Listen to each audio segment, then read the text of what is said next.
Drug Price Control Order Act 1995 Part 2 presented by Mr. Sandeep Dattatreya Kartili, Lecturer, Mula Rural Institute of Pharmacy, Sone. First of all, contents: prices of bulk drug, retail price of formulation, sale of split quantity of formulation, and lastly, offences and penalties. Prices of bulk drugs. Government has power to fix the maximum sale price. A. While fixing the sale price, government shall take into following consideration. First, post tax return of 14% on net worth, return of 22% on capital employed. For new plant, return of 12% based on long-term marginal cost. On the basic stage of production, post-tax return of 18% on net worth or 26% on capital employed. At the time of production of drug, manufacturer fill detail in Form 1 and give necessary information to government within 15 days.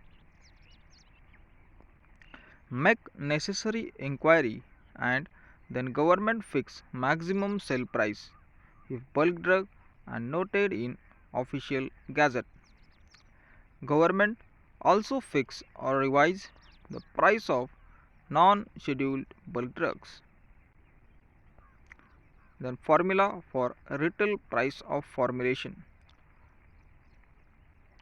Retail price RP is equal to MC plus CC plus PM plus PC into 1 plus MAPE upon 100 plus ED, where RP is equal to retail price, MC is equal to material cost, CC is equal to conversion cost, PM is equal to packaging material cost, PC is equal to packing charges, MAPE is equal to maximum allowable post manufacturing expenses, and ED is equal to excise duty. Power to fix retail price of scheduled formulation.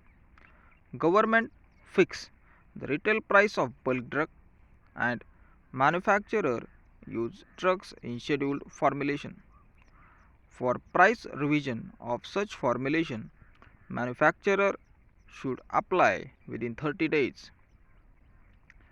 From receipt of complete information, government fix retail price within 2 months without approval of government.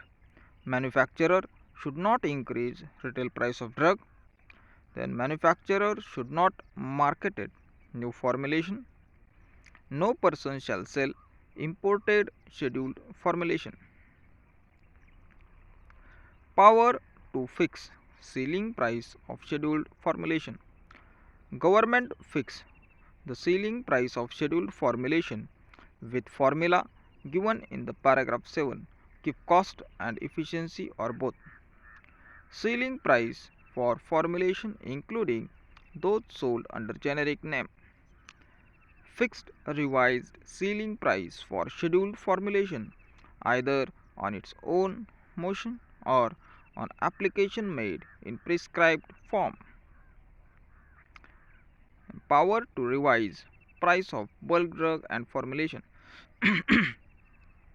Government fix or revise retail price of one or more formulation as the pre-tax return on sales turnover of formulation, then the scheduled and non-scheduled formulation. Fixation of price under certain circumstances. If any manufacturer of bulk drug fails to submit the application for fixation or revision of price or fails to give information within specified time period, then government fix price of the bulk drug. Power to recover overcharged amount.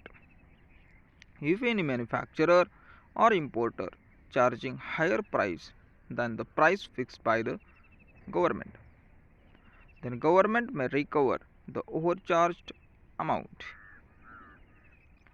Control of sell price of bulk drug and formulation. No person or retailer shall sell the drug or formulation to any customer at increasing price specified in current price list indicated on container label. Sale of split quantity of formulation. No dealer shall sell the loose quantity of formulation at price exceeding pro rata prices of formulation plus 5%. Schedules related with DPCO Act 1995. First schedule. First schedule includes 76 bulk drugs. For example, penicillin, ranitidine, chloroquine, etc. Second schedule. Different forms included. Form 1. Application for fixation or revision of price. Form 2. Information related with price of non-scheduled bulk drug. Form 3. Application for approval or revision of price of scheduled formulation. Form 4. Application for approval or revision of price of scheduled formulation imported in finished form. Form 5. Form of price list. Form 6. Yearly information on turnover and allocation of sales and expenses. Third schedule include category A, large unit with turnover exceeding rupees 6 crores per annum. Category B, medium sized unit turnover between 1 crore to 6 crore per annum. Category C, other units with turnover of less than 1 crore per annum. Offences and penalties. Penalties. He shall be punishable with imprisonment for 1 year and also liable to fine. In the case of any other order, with imprisonment for not less than 3 months, but which may extend to 7 years and also be liable to fine. Lastly, references. Thank you.